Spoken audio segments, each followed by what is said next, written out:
انت يالا انزل هتقع. مالكش دعوه، انا بقيت خارج دلوقتي ولو وقعت البتاعه دي هتطيرني. انت عشان اتفرجت بقى على فيلم دكتور سترينج فالحاله ضربت عندك. انت بتقول لي انا الكلام ده؟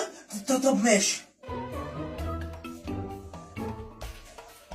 فين بقى السلاسل والتعاويذ والنار بقى؟ عرفت انك عيل اهبل. لا ما بتظبطش معايا، بس انا ممكن اطير بالبتاعه دي كده. ماشي يا عم الخارق، فرجني. لا نهائيه وما بقى. صدقتني بقى ما بقول عليك عيل اهبل؟ ده باظ يطير. ايه اللي جاب باظ يطير جنب دكتور سترينج يا اسطى؟ انت عبيط يا اسطى. برضه مالكش دعوه. طيب يا عم انا اسف، اتفضل كمل هبل. الى لا نهائيه وما بعدها.